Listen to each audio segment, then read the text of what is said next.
which inflate all by themselves in an easy way. Watch this video instructions and you will be right there. Please make a note of the ingredients.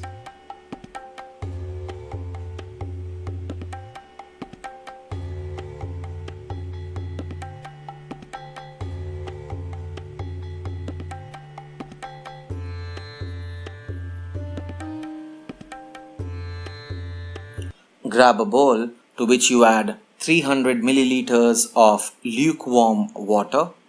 This water should neither be too hot nor too cold. It should be just lukewarm. As a test, you can insert your finger and you should be comfortable keeping your finger in there. Add 2 teaspoons of sugar and give it a nice mix until the sugar molecules dissolve completely in this water.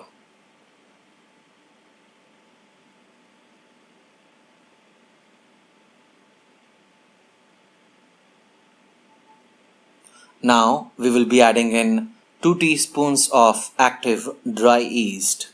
Remember, yeast loves to eat sugar and warm water.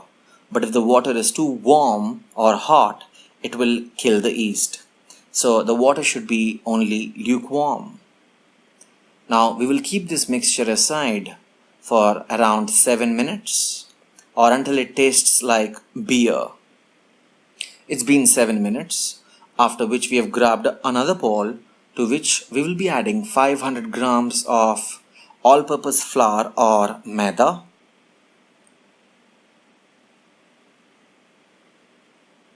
for seasoning add 1 teaspoon of salt, followed by 1 teaspoon of baking soda,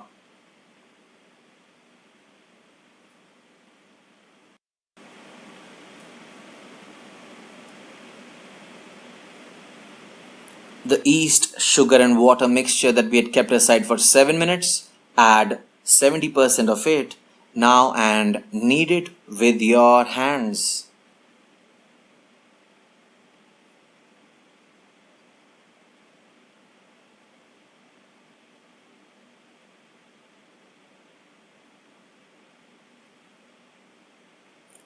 Add 1 tablespoon of olive oil.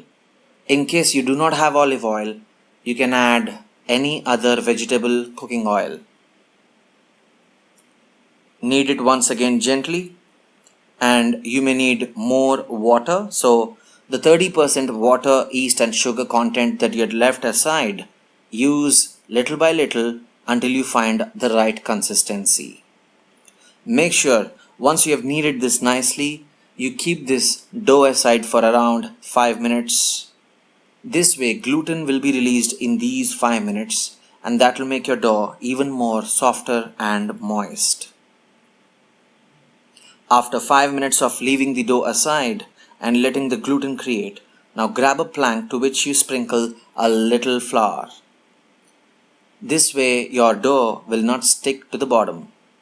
Now grab the dough and knead it very nicely by folding it once and again and again for 10 minutes at least. The more you knead it, the better your bhaturas will come. That is the secret to making the best bhaturas. I've kneaded it already for 10 minutes and you can see how soft and moist it has come. Isn't it amazing? Now we'll smear a little olive oil on our palm and smear it on top of this ball.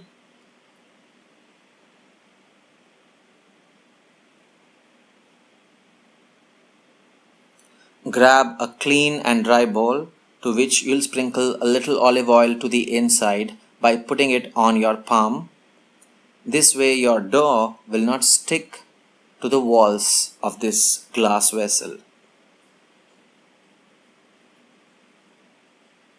Now cover this with a film which is nothing but a cling film and keep it aside for at least 2 hours in a dry and warm place. If the place where you're keeping it is at room temperature, that is also good. After 2 hours, it will bloat up just the way you see. Isn't it amazing? It's been 2 hours. It has bloated up amazingly high and if I try to insert a finger or if I try to punch this, you will see a lot of air coming out. See how gluey it is and how moist. So remove all the air content by squeezing it in between your hands, and now grab a little handful of it in your hand, which we will make into a round ball.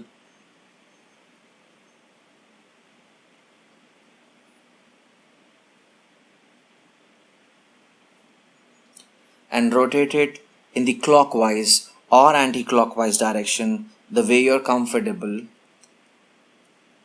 and try to create a very firm ball like this. It's time for us now to create a flat bread out of this. So sprinkle a little, very less all-purpose flour, and try to create a flat bread out of this by rolling it with your rolling pin. Make sure you do not add too much dry flour. The only amount of dry flour you add is to make sure that it doesn't stick to the bottom or to your rolling pin. You can roll this in any shape, in round, in elongated. You can even make dinosaurs out of this. It doesn't really matter. What matters is you roll it nicely, make sure it doesn't tear, make sure it doesn't go too elongated, and once you roll it, make sure you puff off all the all-purpose flour which is dry, that is what you have added here, and grab a kadhai in which you add vegetable cooking oil. When the oil is hot enough, drop your bhatura and just watch it bloat up. One tip is, if you mingle with it with your ladle and keep poking it, it'll come up and inflate pretty soon. So do try to do that. It always helps in inflating your bhaturas. Now you can make it in this elongated way, or you can also use any other shape. For example, I've used a round shape here as well. Let me show you that also. Here it is. So once again, don't forget to poke it and play around with it. Just be comfortable that you don't spill oil anywhere outside the kadai. So be careful, be merry, enjoy the bloated bhaturas with some amazing chana masala. Ladies and gentlemen, this is Bhatura. Enjoy Delhi style. Thank you so much for watching. I hope you enjoyed watching this video. Please post your comments in the comments section below once you make this bhatura, and if it turns